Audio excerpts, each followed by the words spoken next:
컬튼 커리지 생화학 6번째 챕터 광합성 공부해 보도록 할게요.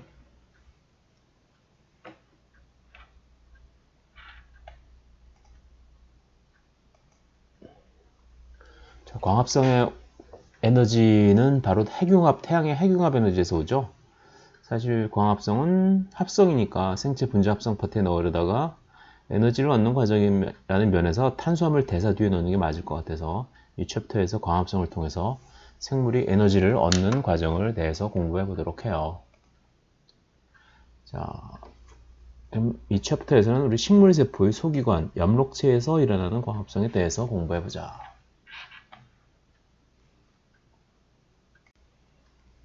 안녕, 나는 고등식물세포야. 생물학 신완전정보 편에서 만났었지. 나도 오랜만이다. 엽록체의 전신은 세포 내부 공생으로 식물세포 내의 엽록체로 발전한 거 기억나지? 그쵸? 엽록체는 사이아노박테리아가 엔도심바이오시스로 초기 식물세포에서 같이 공생하면서 발전하게 된 거죠. 그래서 여기 엽록체의 구조를 보고 있어요. 엽록체도 역시 마이토콘드리아처럼 외막, 내막 두 겹의 엔지질 이중막과 이 안에 마치 카지노 칩을 쌓아놓은 듯한 구조인 틸라코이드 막으로 이루어져 있죠. 틸라코이드를 쭉 쌓아놓은 형태를 갖다가 우리가 그래넘, 하나 있을 땐 그래넘, 복수일 땐 그라나라고 불러요. 그리고 이 안의 내부 공간을 스트로마. 그래서 이 틸라코이드 멤브레인과 스트로마 두 군데서 각기 다른 반응이 일어나죠. 그래서 틸라코이드 막을 다시 이렇게 확대해 보면은 틸라코이드 막에서는 빛 에너지의 포획, 빛 에너지를 갖다가 색소들이 흡수하는 거죠. 그리고 전자 전달, 마이토콘드리아와 비슷한 전자 전달이 일어나요. 다만 마이토콘드리아는 이미 조효소가 가지고 있는 하이 에너지 전자를 고에너지 전자를 이제 전자 전달 시스템에서 이동하면서 그 에너지를 조금씩 뽑아서 썼다면 여기서는 빛 에너지를 이용해서 에너지를 빵 띄우는 거죠. 그렇죠? 조효소가 원래 가지고 있던 고에너지 전자를 사용하는 게 아니고요. 그래서 마이토콘드리아 매우 비슷하게 수소이온이 틸라코이드 내부로 이동하게 되죠. 전자가 전달되는 와중에. 그리고 마이토콘드리아 마찬가지로 수소이온 농도를 이용해서 ATP 합성을 일으키게 하죠. 그런데 이제 가장 중요한 거는 광합성이잖아요. 합성. 공기 중에 둥둥 떠다니는 CO2를 갖다가 고체의 형태로 고정해야 되는 거예요. 그러면은 사실 우리가 이전 TCA 사이클에서 배웠듯이 CO2를 날려버리는 거는 굉장히 큰 분자에서 CO2 부분을 떼어서 날려버리는 건 굉장히 연력학적으로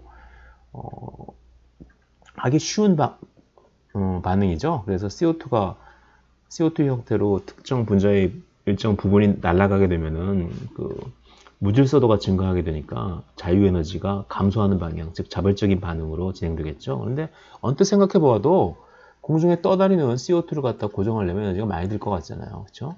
탄소가 최고로 산화된 형태이므로 CO2는 그죠? 그래서 광합성을 수행하는 세포는 CO2를 일단 환원시켜야 돼요. 그렇죠? CO2는 너무 많이 산화가 됐으니까. 그래서 물질을 환원시키려면 무엇이 필요할까? 전자와 수소이온이 필요하겠죠. 그래서 CO2에게 전자를 주기 위해서는 누군가 산화되어야 하겠죠. 그죠? 그래서 산소를 발생시키는 광합성의 경우, 광합성 중에 산소를 발생시키지 않는 광합성도 있어요. 이런 친구들이 하는 거. 얘네들은 전자를 다른 데서 얻는 거고, 여기서는 산소를 발생시키는 광합성의 경우 물이 산화되면서 거기서 전자가 나오고, 그리고 물이 쪼개지면서 거기서 산소가 발생하게 되는 거죠. 산소 발생 포토트롭, 옥시제닉 포토트롭 광영양생물은 물에서 전자를 빼앗고 쪼개서 전자를 빼내는 거죠. 그리고 산소 비발생 광영양생물은 뭐 S2-, 뭐 S2O3, 2- 등에서 전자를 빼앗아서 CO2를 환원시키는 데 사용한다. 그렇죠? 공기 중에 떠다니는 CO2를 뭔가 환원을 시켜야지만 생체 내에 있는 탄소 화합물에 거기다 고정시킬 수 있기 때문이죠. 그래서 산소를 만드는 옥시제닉 포토트로프인 사이아노박테리아 같은 경우에는 물에서 전자를 뺐고, 그린 포토신테틱 박테리아 그리고 퍼플 포토신테틱 박테리아 이런 애들은 여러 가지 다른 물질에서 전자를 빼앗아서 CO2를 환원시키는 데 사용해요. 근데 여기서 잠깐 해당 작용이나 TCA 회로에서 기질로부터 빼앗은 전자는 누가 받아갔지? NAD 플러스나 FAD가 가져가서 NADH 혹은 FADH2로 환원되었죠. 동화작용, 하지만 동화작용, 애나볼리즘, 물질 합성 대사인 경우 NAD 플러스가 아니라 NADP 플러스가 전자를 받아서 환원된 형태인 NADPH가 일단 전자를 받았다가 NADP 플러스가 전자를 2개 받으면 NADPH로 환원되어 전자를 일단 받았다가 내가 한번 일단 받았다가 환원될 기질에게 넘겨주게 된다. 즉 이화작용 캐테볼리즘 시에 NADH나 FADH2가 전자를 매개하는 것처럼 동화작용 애나볼리즘에서는 NADPH가 주된 전자 매개체로 사용된다. 그렇죠? 산화되는 H2O로부터 오는 전자는 NADP 플러스에게 전달되어서 NADPH가 만들어진다. NADPH하고 NADH는 거의 비슷해요. 구조는 완전히 똑같고 포스페이트가 하나 붙은 게 다르죠. 하지만 표준 환원 전이 등 모든 것들은 형질은 거의 다 똑같아요. 자, 여기 보시면 동화작용의 슈퍼스타 NADPH림의 구조이다. 인상기가 여기 있는 거 빼면은 NADP하고 완전히 같은 구조이고 표준 환원전이도 NAD 플러스 NADH 커플하고 똑같다는 거죠. 인산만 달라요. 니코티나마이드, 아데닌, 다이뉴클로타이드, 포스페이트. 네이처님께서 질문을 던지죠. 단순한 것을 좋아하는, 똑같은 게 자꾸 반복되거나 쓸데없이 많은 것을 좋아하지 않겠죠. 그런 것들은 자연 선택에서 도태되는 경우가 많으니까. 단순한 것을 좋아하는 네이처가 왜 굳이 액면가도 같은 조요소 NAD 플러스와 NADH 그리고 NADP 플러스와 NADH 두 개의 커플을 세포 내에 같이 유지하는 이유가 뭘까? NADP 플러스 NADH와 NADP 플러스 NADPH 리덕스 페어의 액면가, 즉 표준 환원 전이는 같다. 즉 NAD 플러스와 NADP 플러스가 전자를 받고 싶어하는 정도도 같고 NADH와 NADPH가 전자를 버리고 싶어하는 정도도 서로 같다는 뜻이다. 그럼에도 불구하고 NADH와 NADPH를 모두 가지고 있는 이유는 각각의 쓰임새가 서로 다르기 때문이죠. 그래서 NADH는 주로 이화작용에서 캐타볼리즘에서 전자를 빼앗는 데 사용되기 때문에 NAD 플러스가 산화된 형태가 NADH보다 훨씬 많이 존재해요.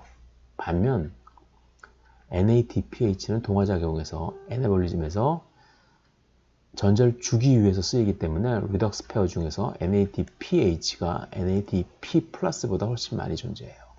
그러니까 세포 내에서 이화작용과 동화작용을 각각 따로따로 조절하기 위해서 서로 다른 조요소인 NAD 플러스 NADH 커플과 NADP 플러스 NADPH 커플을 따로따로 운영한다는 거죠. 둘 중에 한 쌍을 골라서 한쪽은 이화작용에서 사용하고 한쪽은 동화작용에서 사용하기 위해서 두 개의 풀을 유지하는 거예요.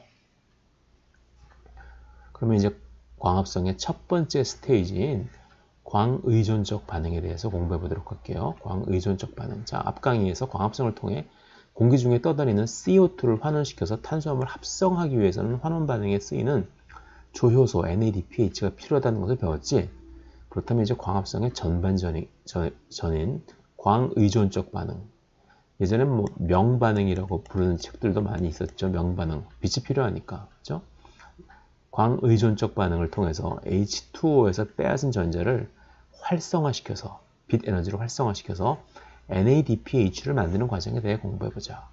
빛이 필요한 광의존적 반응은 염록체의 내부에 있는 틸라코이드에서 일어나요. 빛이 필요한 광의존적 반응은 여기 틸라코이드 여기서 일어나고 빛이 필요 없는 광비의존적 반응, 예를 들어서 예전에는 암 반응이라고 부르기도 했죠. 그것은 이 안에 스트로마에서 일어나요. 서로 달라요. 일어나는 곳이.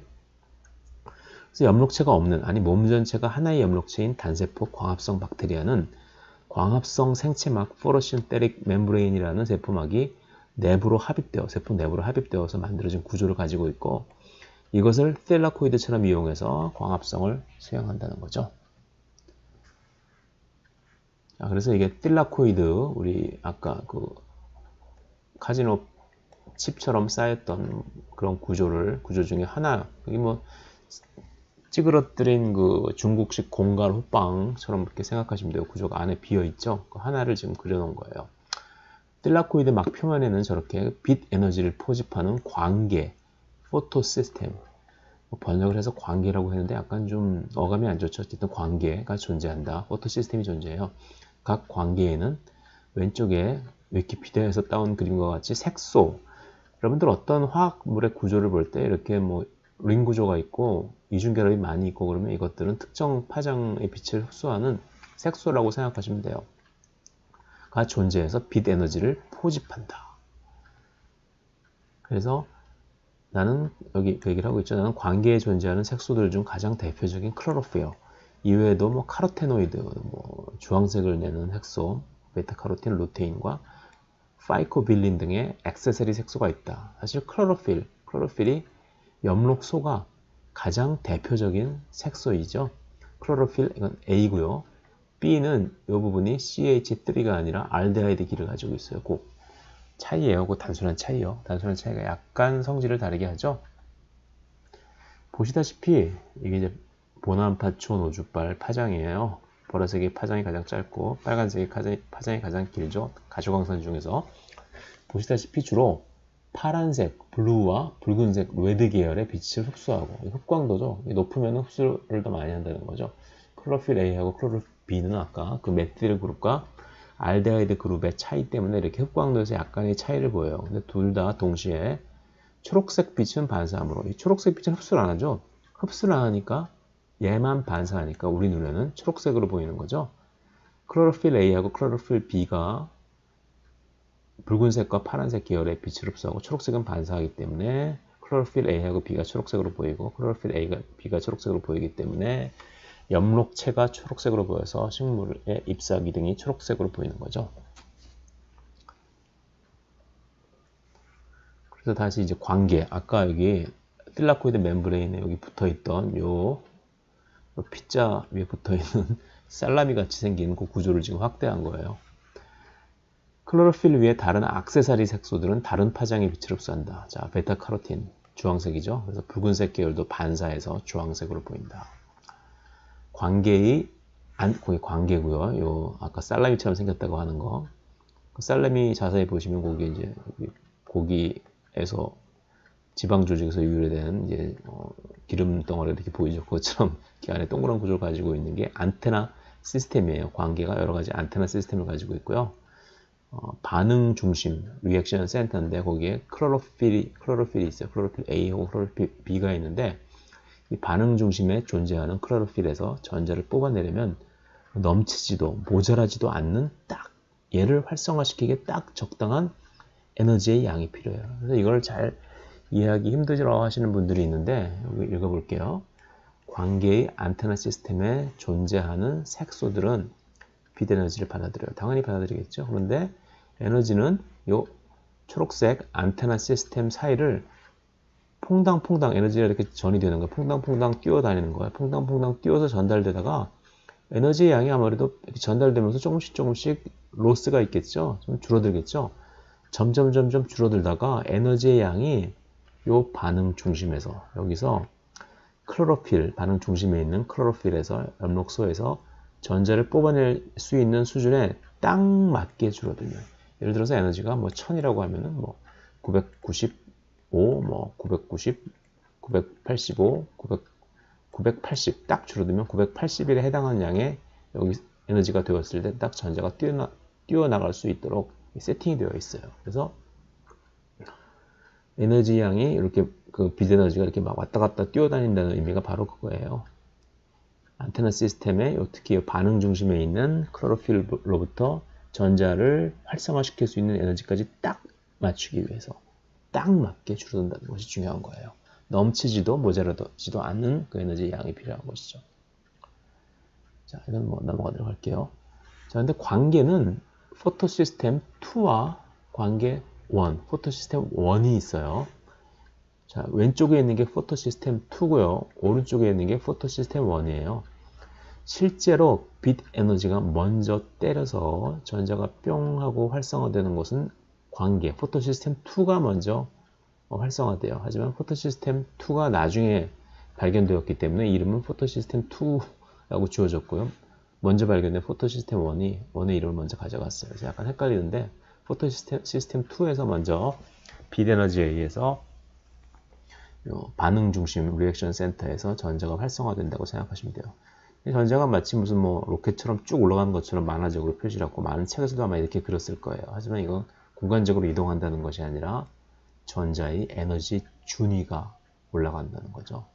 그래서 빛 에너지가 딱 여기서 받아들여져 가지고 여기 관계에 요 안테나 사이드를 뿅뿅뿅뿅 뛰어다니다가 페이지에서 배운 것 같이 그러다가 이 반응 중심에 있는 클로로필 여기 A죠. A. 포토시스템은 클로로필 A. 클로로필 A에 전자를 딱 흥분시킬 만한 그 에너지 양에 딱 도달하면은 클로로필 A에서 전자가 빠져나가 가지고 딱 활성화되게 돼요. 올라가는 건 아니고 그냥 에너지가 높아진 거예요.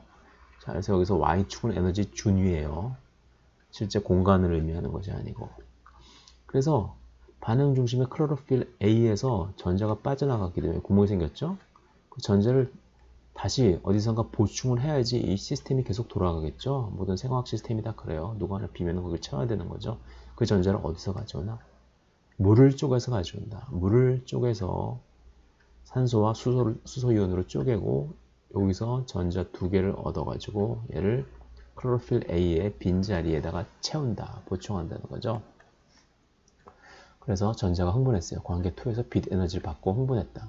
흥분하면은 어떻게 될까? 여기 우리 마이토콘드리아에서 보았던 그 컴플렉스들하고 복합체하고 비슷하게 생겼죠. 전자 전달계가 있는 거예요. 뭐 사이토크롬 B0 역시 뭐 철황 단백질, 사이토크롬 F 뭐 이런 것들이 있죠.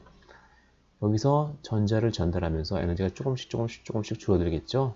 그리고 이 전자 전달계는 그 자기 몫에서 줄어든 에너지를 이용해서 무슨 짓을 하냐?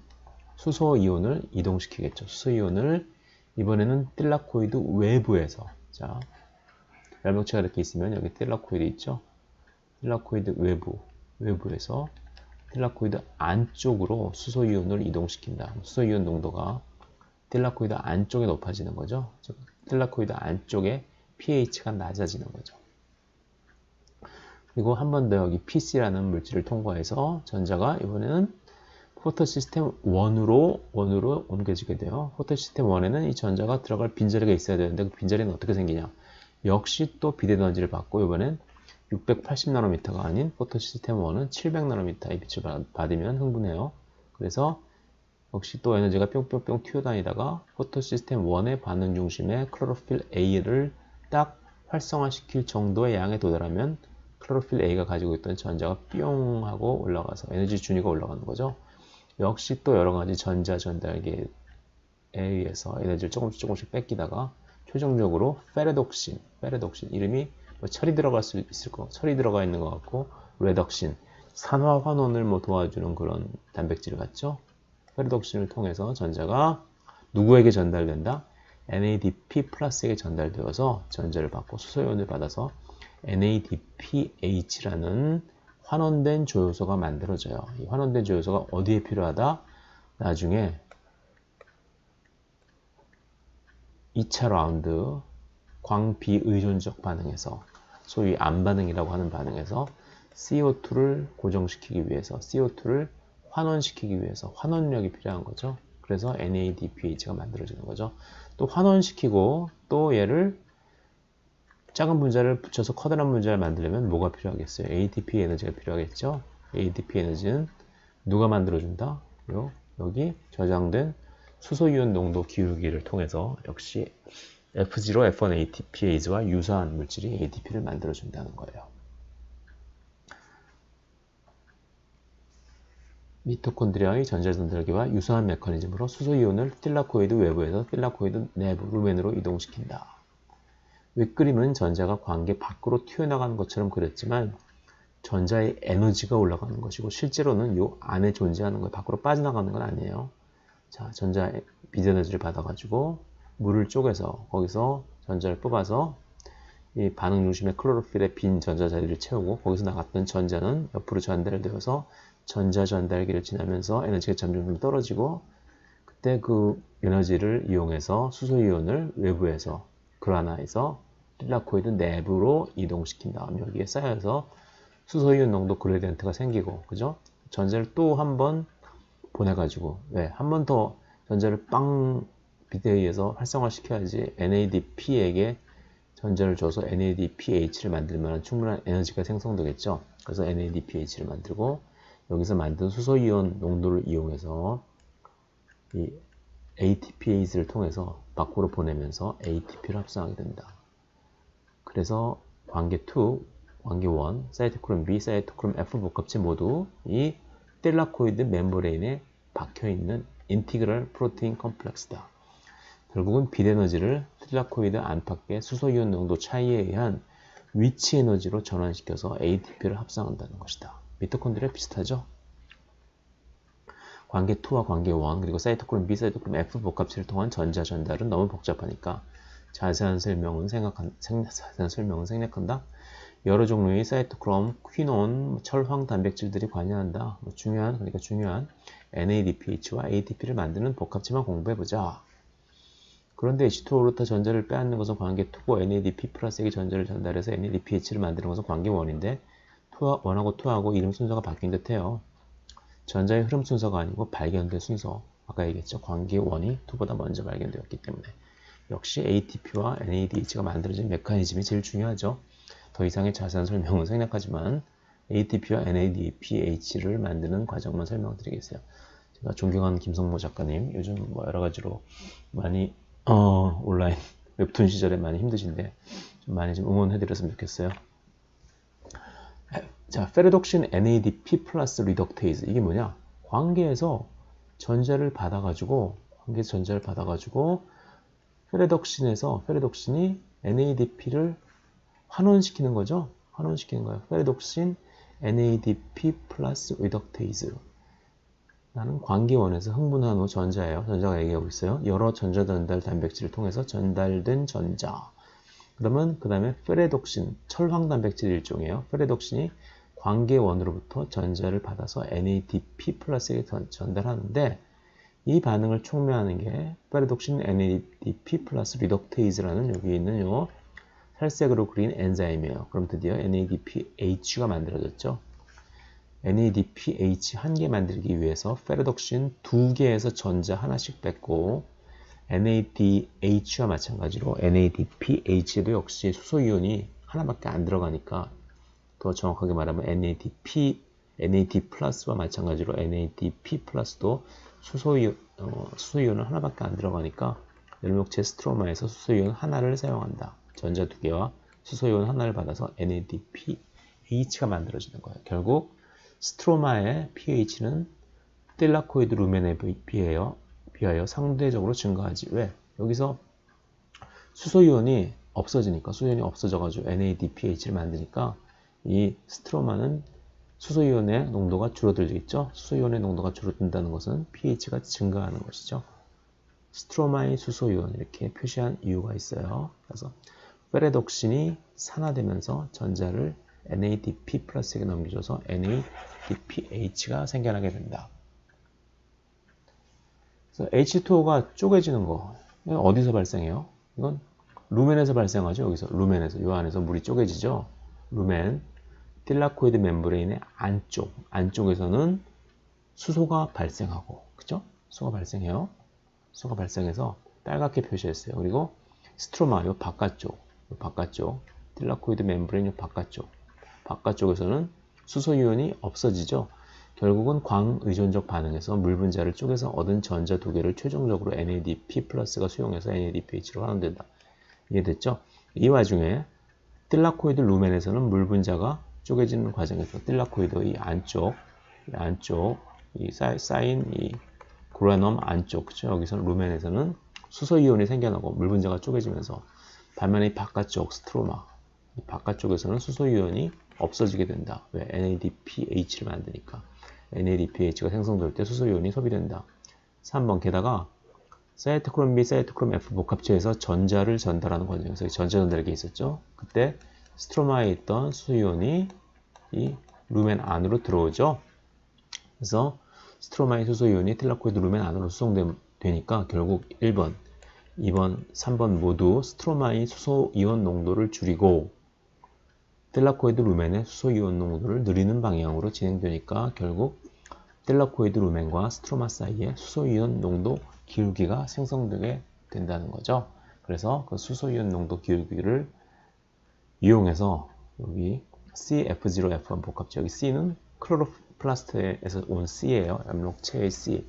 마이토콘드리아에 있는 F0F1 복합체랑 약간 다르게 생겼죠. 그래서 ATPase를 통해서 밖으로 나가면서 ATP를 만들게 되는 거죠. 어디서? 스트로마에서, 그죠? 스트로마에서. 결국 지금까지는 태양에너지가 환원된 조효소인 NADPH와 수소이온의 농도 교육이라는 위치 에너지로 저장된 것이죠. 그런 셈이죠. 그래서 틸라코이드 막에서 수소이온 농도 기울기를 이용하여 ATP를 만드는 복합체를 이렇게 부른다. F0F1 ATPase이기 때문에 붙인 이름이다. 엽록체. 그래서 C를 붙였어요. 약간 구조가 마이토콘드리아의 F0F1 ATPase와 달라. 수소이온 4개당 하나의 ATP를 만든다고 한다. 조금 구조가 다른가 보죠. 더 이상 자세한 거는 여기서 더 이상 공부하지 않겠어요. 자, 여기까지만 할게요.